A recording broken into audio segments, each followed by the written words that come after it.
Welcome back to the podcast. Today, we're taking a short break from season 7 to get real meta. It's going to be a podcast about podcasting. Podcasting as a whole has become one of the most accessible ways for people and organizations to share their stories, connect with communities, and build lasting relationships. But while it's easier than ever to start a podcast, creating one that people actually want to listen to takes a lot more time and energy than just hitting a record button. Right now, I'm actually recording from the Sheraton New Orleans Hotel, and July 29th to 31st is the NAJAS National Conference, the National Association of Japan American Societies. And as of this moment, we are in the thick of it. We are deep in the works with networking with other organizations, listening to fascinating talks about nonprofit work in the US-Japan space, and attending workshops. In fact, one of those workshops was actually hosted by us. We had the opportunity to pull back the curtain on what is really like to produce the Krewe of Japan podcast. We talked about everything from planning episodes and finding guests to recording, editing, publishing, promoting, hosting, equipment, and software, and pretty much everything that goes into it. We also shared the lessons, learned experiences, lived experiences, mistakes, and offered practical advice for Japan American societies and other organizations interested in launching a podcast of their own. Now, I believe there might be a video version of this workshop floating around out there in the ether, or at some point, maybe not yet. But we're going to release this as a bonus episode. We actually recorded the workshop using our new portable microphones and want to share this workshop out with the rest of our listeners. And for those who couldn't attend the workshop in person, it was a packed room, by the way.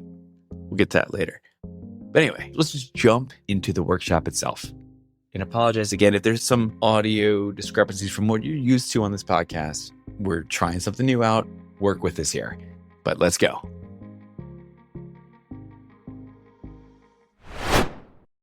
All right.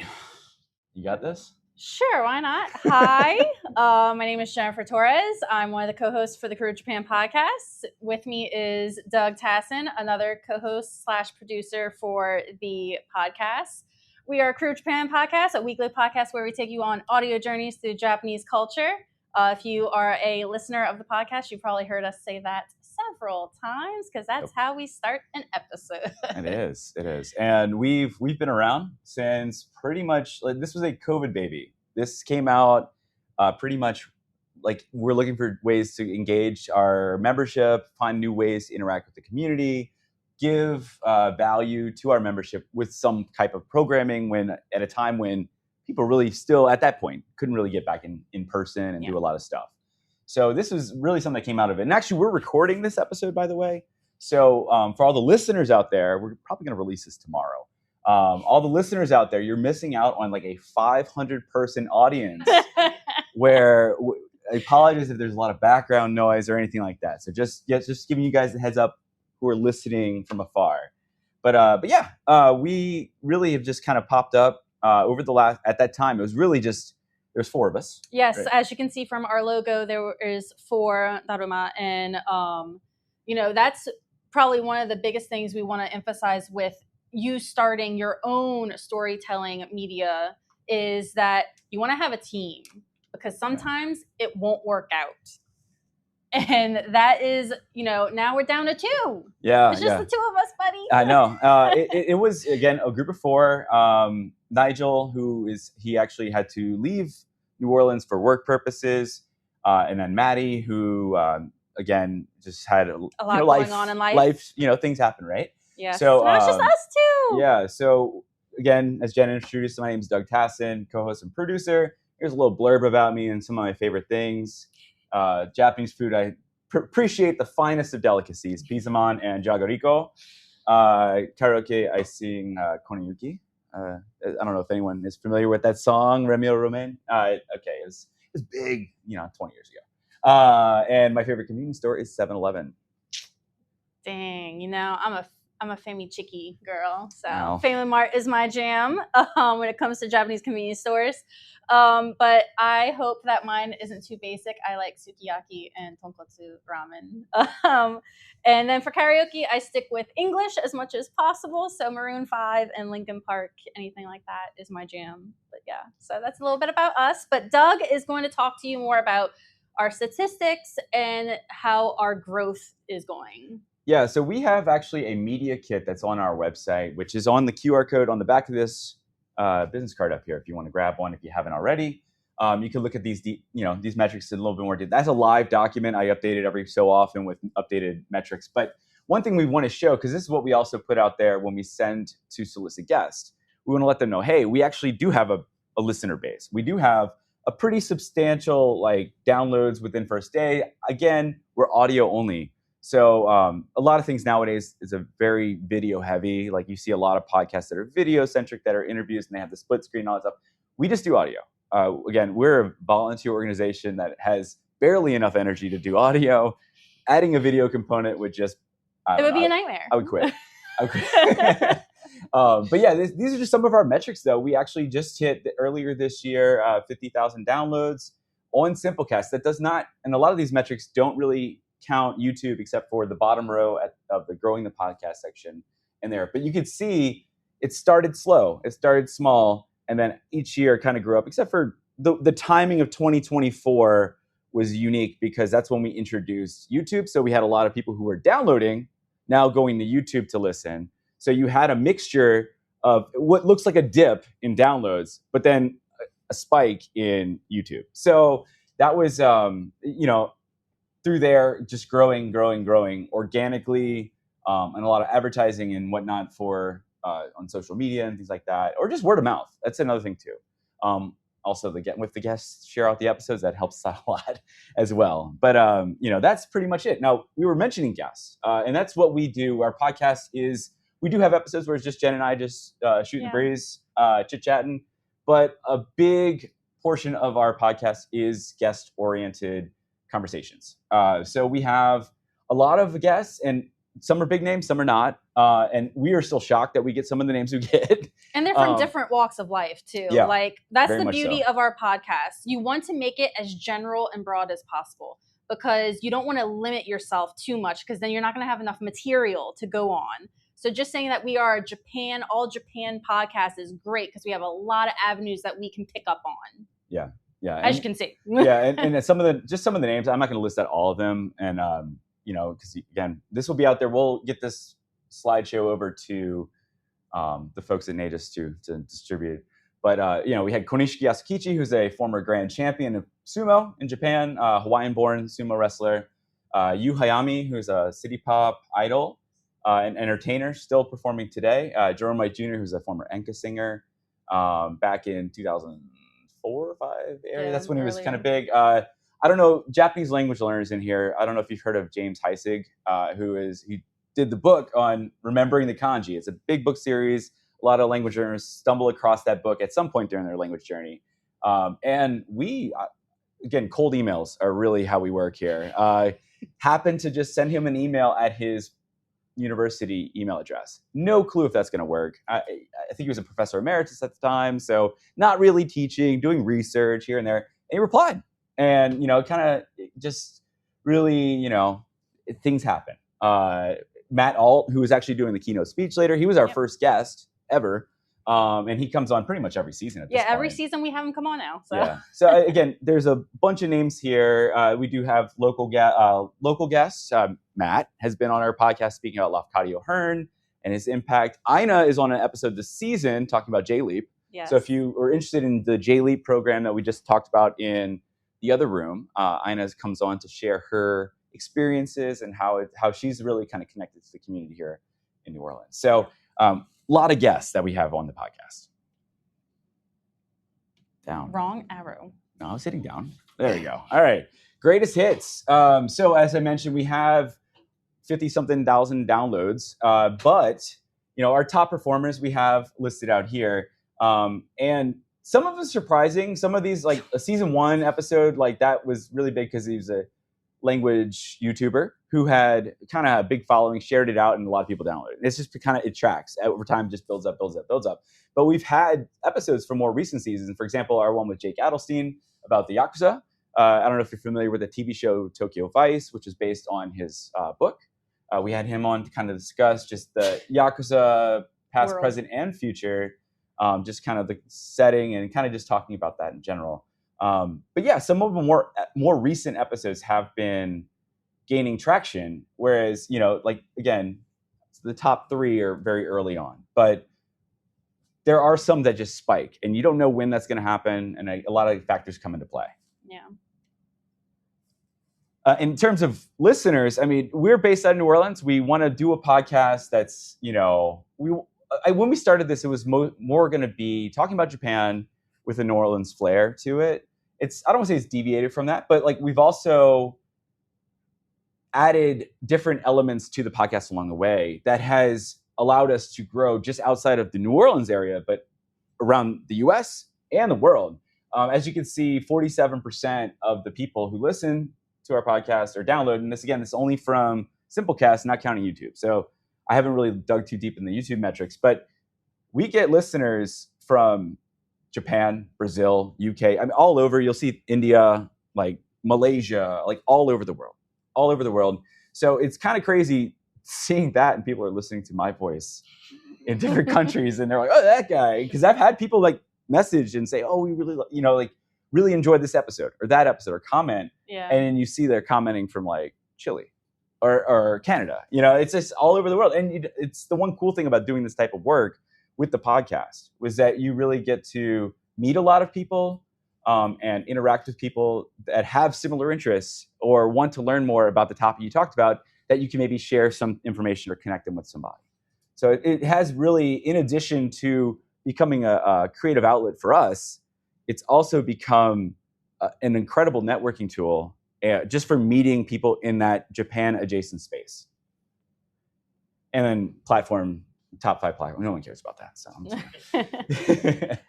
just so now to just talk about more of our online reach, we do utilize social media, and us being part of JAS and Japan Societies, you have an outlet, you have your organization, utilize it.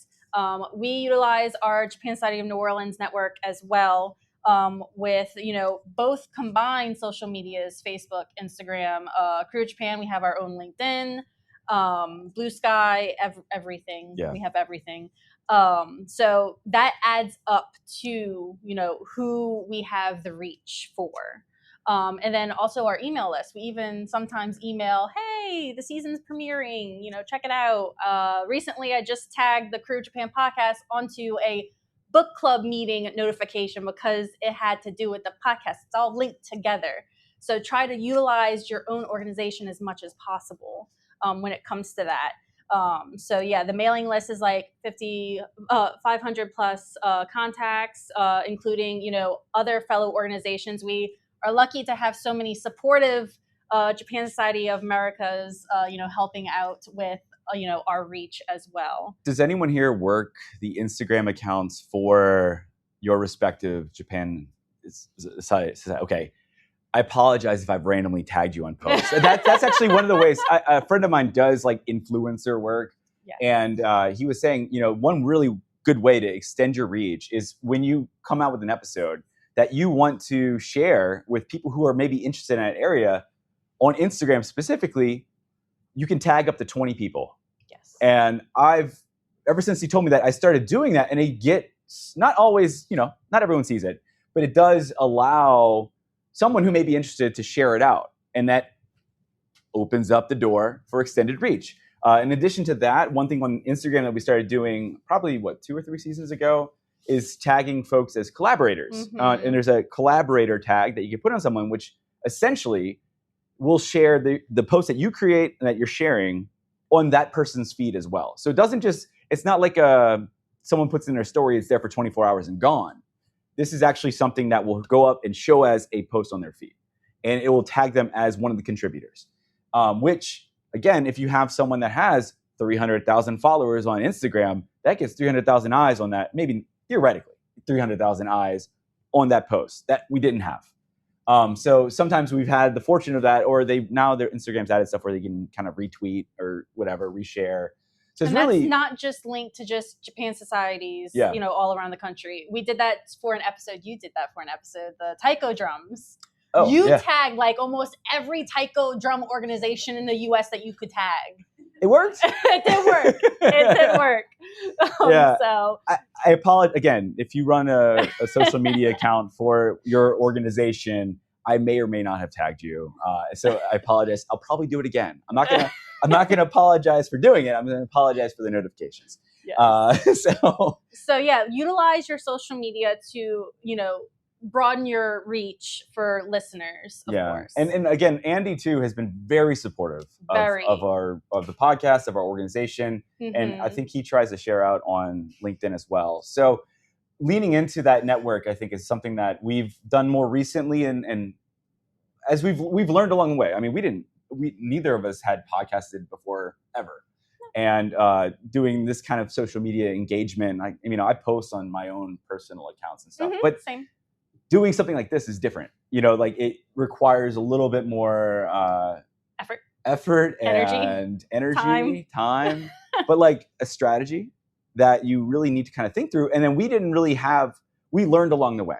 There's so much that if we can go back in the beginning and do what we did, or what we're doing now back then, who knows where we'd be. But I think that's every journey for everything you do, right? Like you learn. That's the part of the fun part. That makes it really exciting. Let me emphasize the excitement that Andy has for all of our organizations. If you plan to do anything like this, whether it's just a podcast that's audio, you decide to do a YouTube series, anything, let him know. He is very excited about what we're doing. He wants other organizations to be a part of something like this. If you ever need help, we're happy to help you, not just limited to what we're about to talk about today, but even further, if you need assistance starting something, advice. Tag us in your post. Yeah, we'll share it. Your post. But let's start by helping you with indicating what's going on behind the scenes when we do release the podcast. First and foremost, when developing the podcast, it doesn't seem like a lot of work goes into it, but there's actually quite a bit of time and effort that we have to put into it. And it all starts with planning. We have to plan the season first and then the episodes. So what Doug and I do usually is before we start a season, we come together and we discuss, what do we want this season to look like? What kind of episodes do we want to feature? And it's great. This is when I say having multiple people on this project is important, because Doug and I have different tastes. If you are an avid listener to the podcast, you'll know that sometimes, Doug is more enthusiastic about a topic than me. Sometimes I'm more enthusiastic than Doug about a topic. And that plays great to our advantage because we always have someone covering something that we're really, really knowledgeable about. And then we bring a guest on to really emphasize and hone in on that topic. And for example, like with Jennifer, if she had a topic that she really was passionate about, I think we did an episode on shoujo manga, which, I've read and I've dabbled in Sailor Moon and things like that, but that's the extent, right? Like I don't really know too much about shoujo manga, but I got to play the person or the role of an individual who doesn't know anything about it. So I got to be coming up with these organic questions. We have we'll get to this in a second, but we have like a question list that we send out to our guests. And there are times when I'll just come up with a question on the spot because you didn't think of that when you planned it out, but the conversation happens. So, those are the types of things that, again, having a team doing this, you get new ideas, things that you would never expect, but then you also can kind of have that dynamic when recording that allows you to really play into just that type of organic conversation. Yeah, so planning seems like an easy step, but it's probably one of the most grueling steps in the process, because then this is when we have to go out and reach out to guests. Yeah. And that's probably one of the most discouraging things in your life that will ever happen to you, because there are so many times when we get either ghosted, we get a no, and we're discouraged. But we definitely have learned through the years to just shoot our shot, see if we grab a bite, and when it does work out, it's great. Yeah. If it doesn't, we always try to have like backups, or we try to figure out, okay, who else can help us with this topic? So it's always good to really broaden, what kind of guests that you have on. for something like this. Yeah, and if it doesn't work once, follow up with them in 2 weeks or a month, or a year. Or a year. Or a year. We've had a guest come on after a year of no contact, and all of a sudden they're able to talk to us. So. They happen to remember an email, and they respond back to us randomly out of the blue. So I mean, you never know where that message is going to go, and don't limit it just to email. And again, our guests probably are aware of this, but like when I send messages, like we'll send a message on Instagram, we'll send a message on LinkedIn or on Facebook, depending on where they're prominent. Yeah. If they post a lot on Instagram, you'll send a message on Instagram, but then you may look them up on LinkedIn and say, you know what? They don't have a big following here. They're more likely to see a message on here than they would on Instagram, because Instagram does this weird filtering thing where it goes to a request or a spam folder, especially when it comes across as like us soliciting a guest. That's a business request where it could, again, the algorithm could interpret that as a spam message and route it away where they don't see it. So being proactive in how you reach out. And again, I just throw a little slap an apology. Hey, I don't know the best way to reach you. I apologize if you're seeing this multiple times, blah, blah, blah. Like go out there and do that, because the cold call is really if we sat around and waited for guests, we would never get anything done. So we got to be really proactive with this. And also one thing about planning too, season by season, it's kind of like you finish it and you got to take a break for a few minutes and you start over and do the same thing. But in the very beginning, and that's one thing Nigel, he had, when he got me and Jen and Maddie involved originally, he had a Google Drive set up for this and that had folders for everything, like branding, marketing, episode ideas, guest ideas, blah, blah, blah, blah. He had all this mapped out before he even reached out to us. So that's something that we didn't really have in the beginning. We still use that Google Drive to this day. We do. But that's something as part of the planning, like you really want to have a good roadmap for what you want to do kind of mapped out. Again, it's going to change. It's going to organically change over time. We sidetrack all the time. Absolutely. Like we see something online, we're like, ooh, I want to cover this. Yeah. So, and then from that, the recording process, which is also painstakingly difficult sometimes, depending on people's schedules. We're always having schedule conflicts with our interviewers. We do try to best accommodate their schedule over our schedule. So like we've dipped out of work before, we've dipped out of responsibilities. My boss might be listening. Oh, come on. Whatever.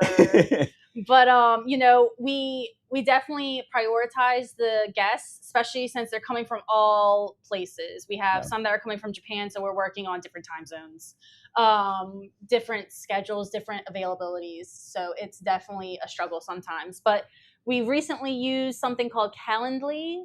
It's where they themselves can pick a time that works for them with our schedule also on there. It's not really in use too much, but we're trying. We're trying to get them to use it. I think in the beginning we used it, but then it got really hard because we were reaching out to a lot of people who are Japan-based. And a lot of the times we were available, they were asleep. So it was really, it kind of got in the way. And so we would just start reaching out to guests and say, hey, are you good for this time, this day? These are some days and times. And then after a while, it got, especially in the beginning of the season, when you're reaching out to a bunch of people at once, it's really hard to remember who you reached out to and for what time they chose, yeah. what day they chose. I mean, I was in a different part of town, and all of a sudden Doug is texting me, hey, you remember we have a recording this morning, right? Oops, let me cross the bridge and get back home. Yeah. So it does help manage the logistics of that. So we don't double book. Yeah. Or we don't have any kind of misunderstandings with like, time zones, because they pick a time and on their side it shows up as their time zone. And then it but for us, it shows up as central. Yeah. So we have there's no confusion, there's no date mix-ups, unless it just, someone forgets. Now, one of the, mom brain, that's what's happening. So the next step is your recording process. What do you choose to record with? We personally chose Zencaster. We've gotten a lot of comments on like, why don't you use Zoom? Have you used Zoom before? Have you recorded on Zoom? It's not the best quality. And coming from the production side of things, for those of you who are not familiar with editing, there are lines that you have to edit for whether you do video or audio. And if you have multiple lines to edit, that's great because you can cut someone out if they're deciding to cough, if their phone goes off, if a child in the background is screaming. That's great to do that. Whereas Zoom is just one singular line, and it's really hard to cut off whoever is causing the issue for audio purposes. So we found Zencastr very easy. Not only with the recording process and the editing process, but also the getting in touch with the interview, like whoever we're choosing to interview. Because Zencastr, we're able to send a direct link to the person we want to interview, and they just click the button and get on. Yeah. It's very smooth. It's probably one of the smoother ones that we've ever had or experienced.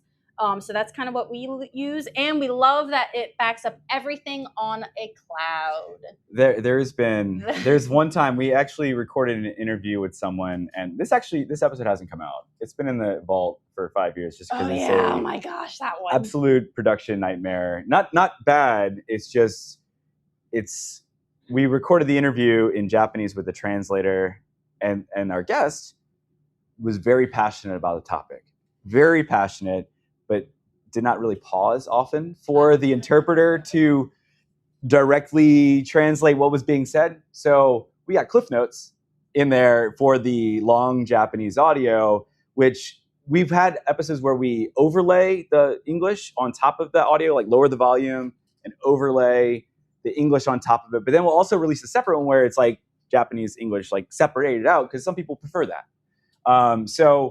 Or maybe you're a language learner, you want to practice your Japanese, you can actually hear and then hear what the English is afterwards. So that one I got to actually find the time to, one, transcribe in Japanese the audio, and then have someone read the English. Matt's done this before for me for a much easier, simpler episode. Yes. But it's one of those things where it adds a lot of layers, and I'm just like, I don't have the time for that. So one day we'll release this episode, and the guest was a great guest. Yeah, great guest. Very famous director of film. Like, has anyone seen? Was it Kingdom? I think Alice in Borderland. Alice in Borderland. He was the director and producer of that show, and don't know how. Like wife's friend knew him from film school in Japan, and she's like, "Hey, I know these guys," and she sent me a couple names. I'm like, "Holy crap!" Like, I'm like, "You can get this?" And she's like, "Yeah." So it's a great. One day, I promise, one day it'll get there. But one thing about Zencastr too that I will mention is that they do have. We're going to talk about editing in a second.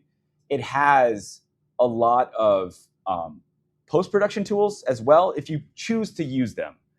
Some editing tools. If you're not very savvy with the editing stuff we're about to talk about, it offers that. So you want me to take the if you want to go for the editing process, since you're in charge of that. Yeah, so editing is a grind. I want to say episode-wise for editing the audio, I spend way too much time. I have like this, I'm very particular with some things. And things that no one would ever notice. Actually, if you're listening to the final recording, you would never notice if it was there or not.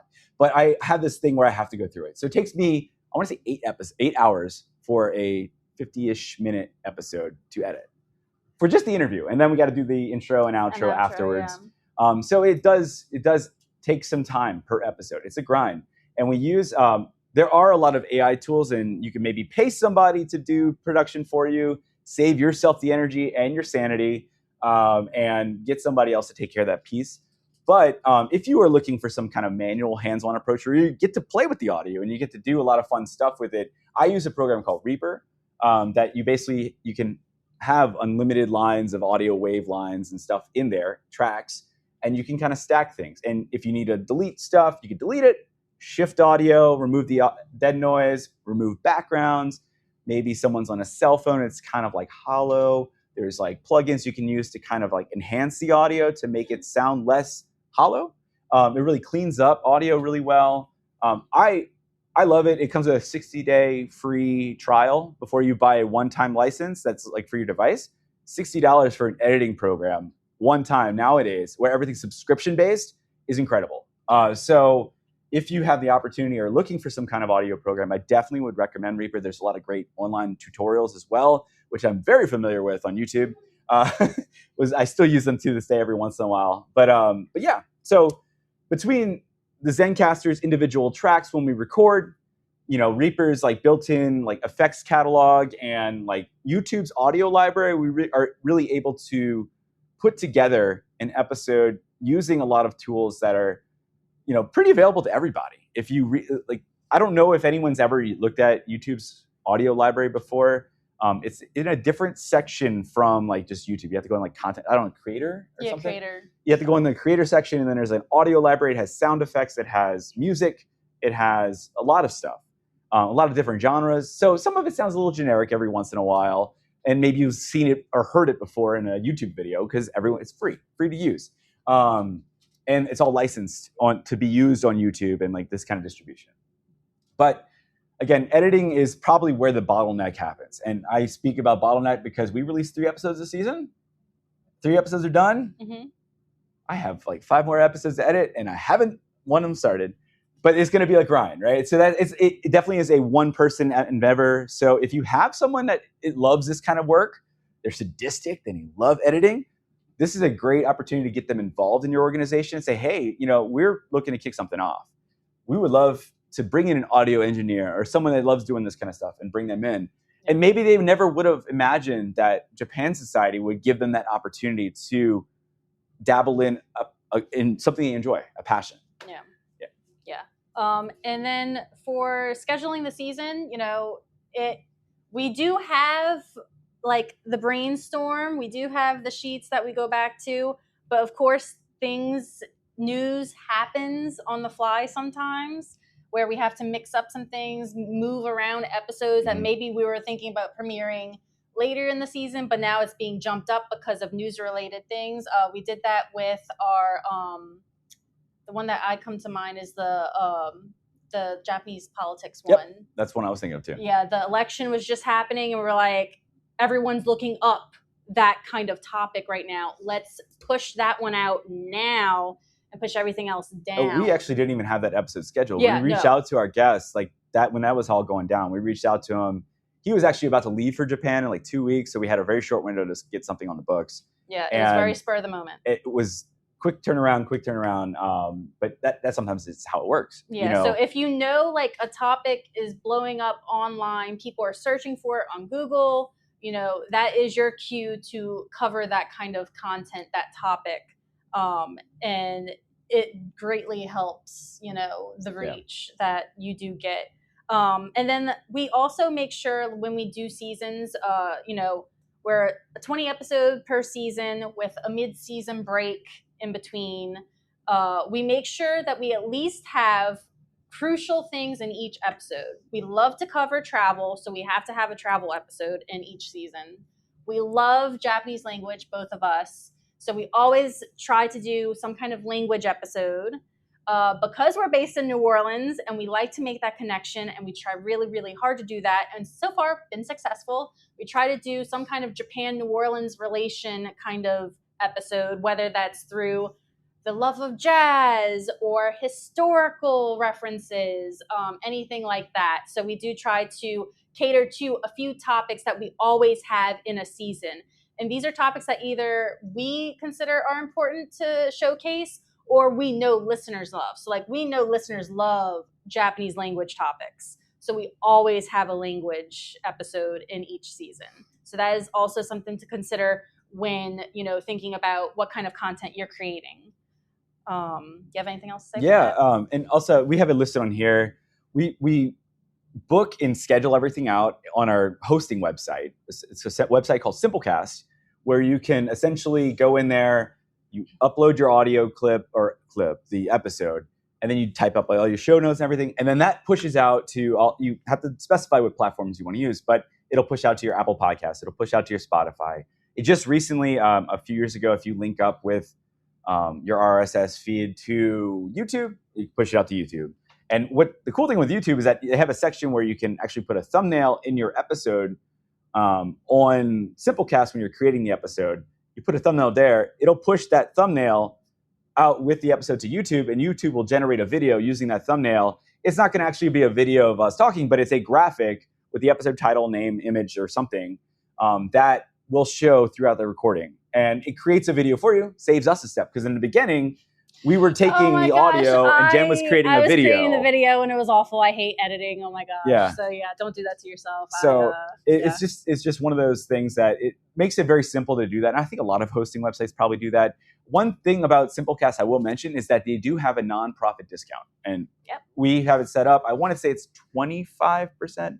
I'm looking at our treasurer because I want to say it was $15 for the month. Yeah, now it's like 11 something. Yeah. So there is, if you do start something and use Simplecast, always look, not just for Simplecast, but anything, to see if there's a discount for nonprofits. Because Canva gives free nonprofit access for Canva accounts. And so we've been using Canva for years. That's how we use all of our graphics for social media. Yeah. So just check that out and make sure, because that's something that could save your organization money, save you time in your own wallets. Because a lot of times we were bankrolling this ourselves. Like anytime there's editing tools I need, I'm like, these microphones that we're using, and just, hey, let's go on Amazon and pick it up. Like, it's a passion project for us. So we don't mind spending a little bit of money on that. But when there's a budget involved for things that are monthly expenses, it is good to look into those types of things.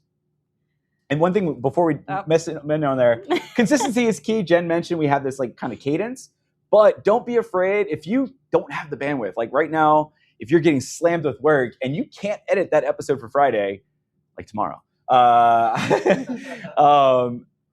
take a break, take a week off, put a little thing out on social media, say, hey, no episode this week. And don't be afraid to do that. People understand, because again, burnout is real, especially when doing this stuff that requires a lot of energy and it's volunteer driven. Like, again, or even if you have to schedule something on a different day than your normal release day. We've had Saturday releases, Sunday releases, Monday releases, never during the middle of the week. No, I don't think we've ever done that. But we have pushed it before. Yeah. But we usually do release on Fridays. And we try to be consistent, but like Doug says, burnout is real, especially for him. He does my editing, so yeah. She's like, all right, are we ready? And I'm like, no. She's like, okay, I'll get a post together. So a great team dynamic here. Yeah. But yeah, like, we're on everything. You can reach out to us. Follow us, though, if you aren't already. If you're not a listener yet, we hope we gained your support and that you'll listen. Like I said, we are on season 7 right now, which is wild and bonkers that we've done it for so long. And it should be a great season. I'm excited for it. Yeah. And also one thing, too, that we do with all these social media and email and all that stuff is if you have, we solicit ideas from our membership. Yes. We solicit ideas from our listeners. We solicit ideas from social media. So if there's something you want to hear about and you have a guest idea, we always ask people, send us an email. We can't promise it's going to happen. Like if you ask us to get, I don't know, I can't think of a name. I could literally pick any name out of the blue, but I just can't think of anything right now. But if you ask us to get somebody, we can't promise it, but we'll try. And that's the best that we can do. And sometimes you never know what comes through. You never know that you're going to get a response back for someone saying, oh, I've never done a podcast before. That sounds great. Yeah. And then it happens. And then you get to be someone's first podcast. It's kind of cool. But yeah, as Jen mentioned, you can follow us on here, reach out to us. And yeah. So now is time for the questions. We covered a lot, so we hope we didn't damage your brains from all the information that we just produced. But do you have any questions that we can answer for you to help you get started on such a project? Right here. Sorry, Corey from Miami Society. So I may have come in a little late, but I know you guys are all volunteers. We are. Do you have any funding sources for either special episodes where you need to pay a guest or short-term special contractors that help put together the back end? That's a good question. No. We actually, when we contact someone that we want to interview, we emphasize, hi, we are from Japan Society New Orleans. We are all volunteer. We do not get paid to do this. We are doing this from just the passion. You would be surprised how many people actually agree to do. Come on. And no sponsors? We've had interest from people. We don't seek out sponsors. There's websites you can go in. There's a thing called impact.com where you can go enroll in partnership programs and things like that. For example, we randomly got emailed by Sakura Mobile, who does eSIMs and things like that. When traveling to Japan, they reached out to us earlier this year He tried it out. And He's they gonna gotta do his thing. Yeah, Yeah. we got to set it up still, but there's opportunities for that, and that's another thing we don't put it in here. But there's opportunities for advertising. That also, if you have corporate sponsors and you want to establish, which we have had, World War II Museum reach out to us. This is actually where the idea came from. World War II Museum had the Go for Broke exhibit that was going to be going on at the museum for a limited period of time, and they wanted to run. They reached out to us because they found the podcast somehow, and they wanted to just advertise to locals or people who may be interested in that. And this was one of the ways they thought, and they gave Japan Society an amount, and we gave them a 30 to 45 second ad read and plugged it into, I guess, 6 episodes? Yeah, 6 episodes. And that was something where we were like, hey, this could be something that can help do this thing. Fund our project by, hey, let's seek out advertisers. Let's seek out, offer it as a benefit of being a corporate member by giving them a discount off of what we ask non-members, and kind of giving those opportunities out there. Because it does open some doors. We haven't had many, but again, we've had like Liquid IV, which was they gave us a promo code. If you use it, we get $15, and I was just going and buying Liquid IV using the promo code, and then I'm like, all right, free money. I'm gonna edit that part out.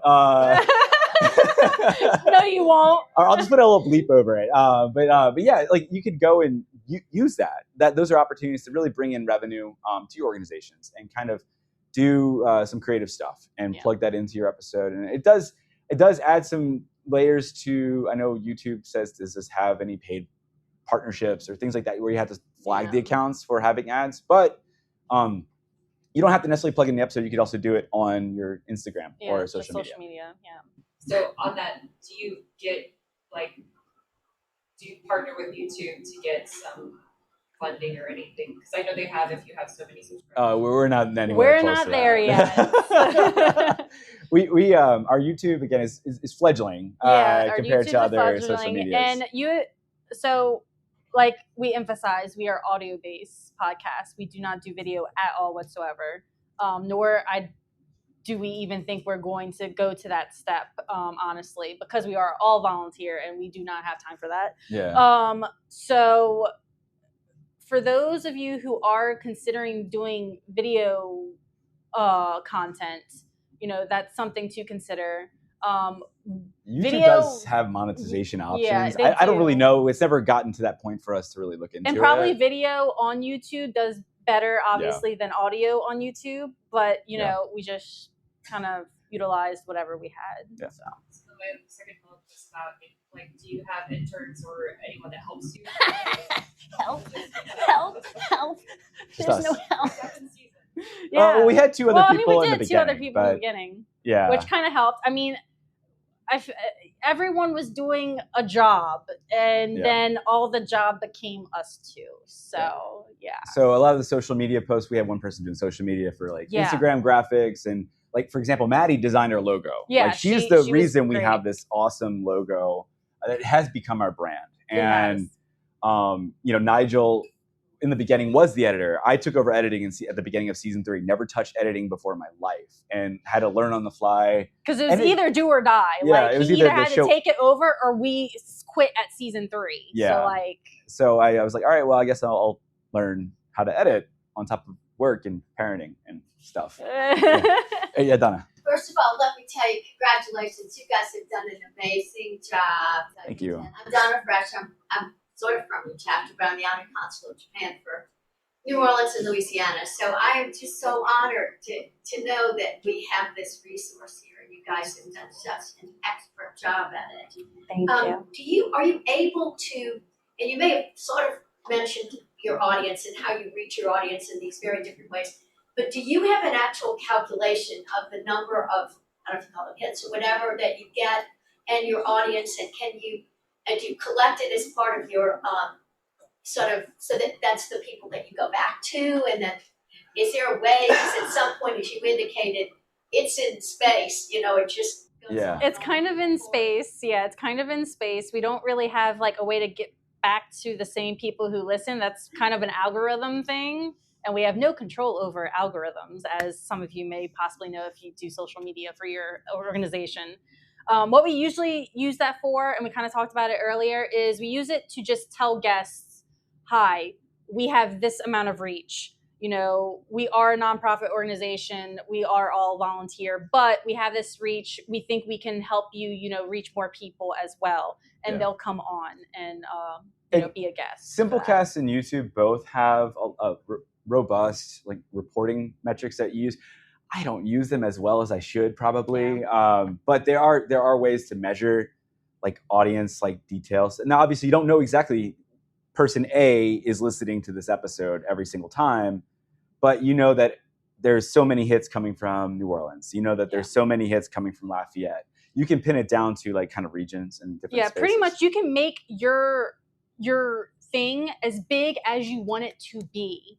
We just can't do that with the capabilities that we have, sadly. We do know our limits. And, you know. There are additional tiers to like Simplecast that you can pay for more advanced metrics and robust reporting and things like that gets much more in the weeds. But again, for what we use it for, the plan that we use is probably the best one for us. Yeah. If we were a professional podcast that was looking to do this and really, you know, trying to monetize to the maximum, those higher plans are worth it. But for us, it covers the bases. And we don't really need to drill down too much. I mean, it'd be nice to find out more details about our listeners because I feel like that helps you kind of curate what you want to do. Yeah. But yeah, it's kind of, the options are there. Yeah. Whether or not we don't use them to the fullest. We're like using, what percentage of our brain are we actually using? That's probably the same percentage I'm using for 100%. Yeah. Oh, I wish. No. We had a question back here for a while. Yes. So I know what goes into the editing process when you use your video online. I would just, it's really a comment that I don't want to do this, right? But I want to help you. Oh, thank you. Appreciate it. Have a separate conversation because I mean, there's always a lot of opportunity and there's always a lot of work that goes alongside. Yeah. Opportunity. You know, I also think that you should be funded from a national organization such as here. Right. But that also means, you know, probably you have to kind of think about your business model through your talk. Right. So I'm American, so you know, I love that you get something about New Orleans, but how relevant is that going to be to the Oregon people? Right. So there's so much in there. And that's one of the things. Thank you. Thank you. Thank you. Editing sucks. It does. Such a long time.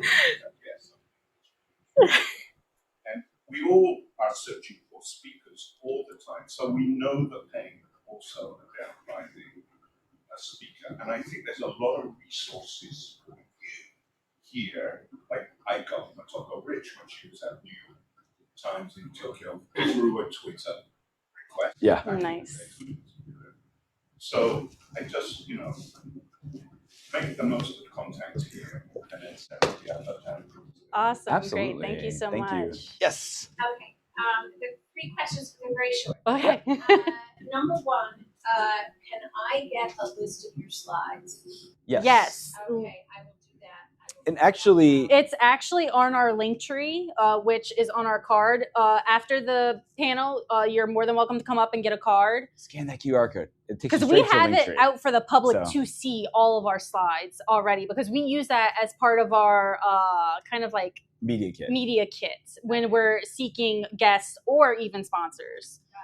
So they're there all the time for everyone. We constantly update the statistics for our listeners. So yeah, it's always updated. Yeah, and the slides do have one the section about creating the pod. That's not in our media kit. That's brand new. I did that just for this panel. But we'll work with Andy to get this sent out to, or whether it's going to be on the website or something. Yeah. But we'll figure something out where we're able to disseminate. Yeah, this we'll make out. sure we get it to Andy and Bianca for and you. If you have other people that were in the workshop, I mentioned this earlier. If we have people that were in a different workshop right now that was running at the same time because they were interested in whatever else is going on.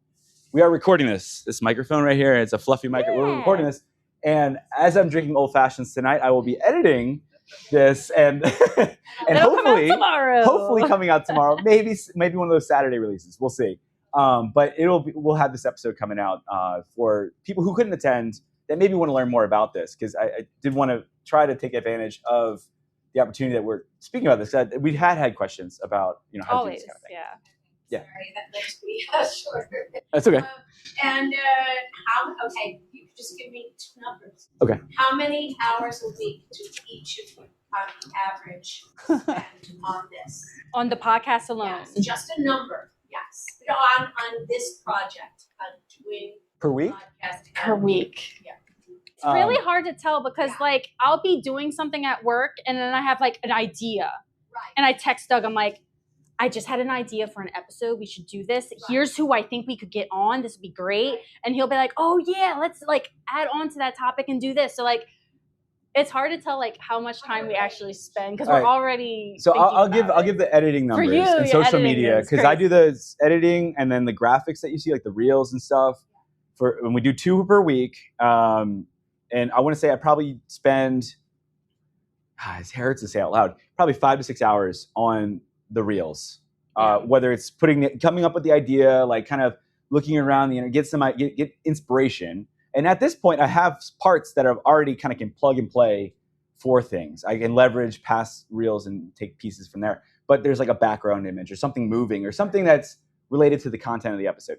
So that's 5 to 6 hours of graphic design. And then one of them is like a reel about like a 1 minute clip. So I got to go create the clip, put it on top of music, figure out what music works well with that. But then also disseminating all that out on social media, that takes time too. That's about an hour right there. And then editing, like I said, per episode, probably 8 to 10 hours. For me, I probably work on this maybe 3 to 4 hours a week. I'm mostly doing research on like what topics we could cover. Like Doug said, sometimes guests don't work out. So I'm always thinking about good topics that work with just us two to talk about that we don't particularly need a guest for. Just in case, like towards the end of the season, something happens, we don't have the 20th episode. Oh my God, what do we do? Doug, we're going to talk about something. Yeah. Like, that's how that works. And the final question is, if you could pick up 1 or 2 episodes that were just completely like off the wall, that you had no idea that they were going to be like, this is going to work. Yes. That ended up absolutely flying. I didn't think the shamisen episode was going to happen. It was in, oh God, what was it? Season 4, episode 1. Yeah. With Norm of Tokyo Lens. He used to do shamisen. He was an apprentice for these, the Yojiya brothers up north. And I didn't think it was going to happen. I emailed him like 1 year and then I didn't hear back from him like a year later. And it was like, where did you come from, dude? Yeah. Like, I didn't even think that was going to happen. So what's your surprise? I have had a bunch. You have had a bunch. One that really sticks out was Yuhayami.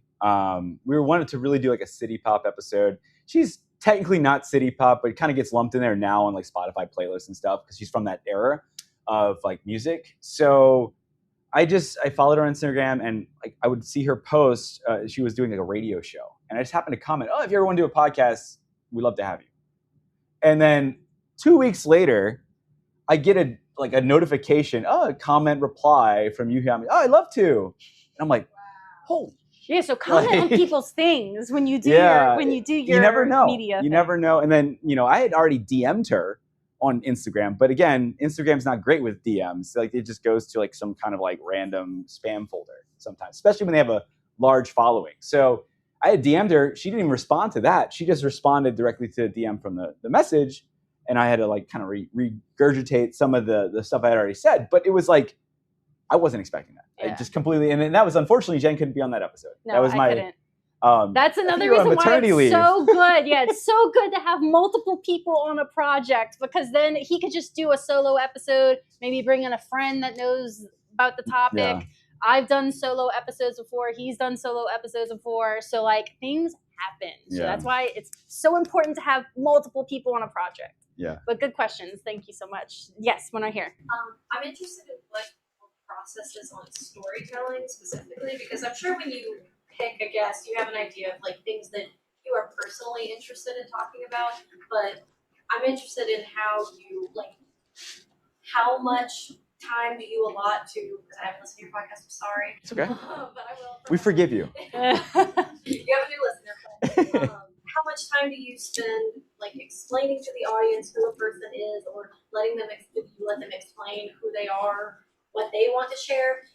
How do you come up with questions? Because I heard you said that you give them out to the person. Yeah. Yes, we do. We find that so important to make sure the guest knows exactly what we're going to ask them beforehand, and they very much appreciate that. So what's your process on research background and then the kinds of questions that you decide to ask? Yeah, so like I said towards the beginning, Doug and I specialize in different topics of Japan, which is another reason why you want multiple people. And, so if I pick a topic that I want to cover and I know a guest that I want to use, I'm most likely coming up with the bulk of the questions first. I base that on, what I know about the guest, what I know about the topic, what I don't know about the topic sometimes, that the guest could enlighten me on. And then once I am finished my bulk of the questions, I'll hand them over to Doug and be like, do you have any other questions that maybe from a person that doesn't know about the topic can really hone in on? Because I may not be thinking about a question that Doug will be asking about, and vice versa. Doug is really into like sports. I know nothing about sports, really. So he does the bulk of his questions and then sends it to me and says, does this look okay? Do you want to add something? And we kind of play off of each other's weaknesses and expertise. Yeah. And a lot of the times too, we always have an intro icebreaker that's about New Orleans. Say, hey, we're New Orleans podcast. What is your experience with New Orleans? Have you ever been? Or what do you think of? Like, that's kind of like the icebreaker. And then we'll jump into like that person's Japan journey.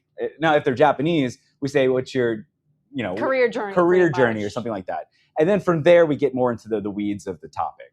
And then we close out with an opportunity for them to pitch their stuff. One thing we didn't mention earlier, how do we pay our guests? We don't really pay any of our guests, but I do go buy their books. I go and we do support them. I put that in the email when I'm soliciting them. I said, hey, I picked up your book. Here's my receipt off of Amazon. We love to talk to you about this. And then that's open doors too. But I also like to, even if I don't buy the book first, I go buy it after. Because I want to support them for them giving their time. Helping us. Yeah. Well, sadly, that's all the questions that we have. Time has run out. Oh, wait, where's the thank you slide? Oh, you don't have one. I did. You took it out. I thought I had it. I had a thank you slide. Thank you so much for coming to our panel workshop. We really, really appreciate it. Thank you. Like I said, please come up and get a card from us so that way you can be in communications with us. That's all of our information on here. And we're happy to discuss further with you online or even this week as we progress through the conference. And we have stickers too, somewhere. Oh, okay. So you have stickers. But thank you so much for attending. We appreciate it. 500 people in the room, I swear.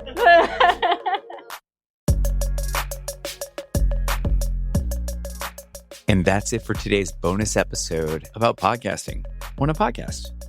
I hope you enjoyed our workshop and took the opportunity to get to know us a little bit better and get to know what goes into this little passion project we run here out of Japan Society in New Orleans. So again, thank you so much for listening. And you know what? It's a bonus episode, so I'm not going to ramble on for hours about all that stuff. You know where to find us. Look us up on social media, Krewe of Japan Podcast, KREWEOFJAPAN, or send us an email, kreweofjapanpodcast@gmail.com. We'd love to hear from you. And don't forget, we love 5-star ratings and reviews, so feel free to drop one at the end of this episode to help us expand our reach and help others who are passionate about Japan and love Japan find our podcast. So that's it for today. Until next time.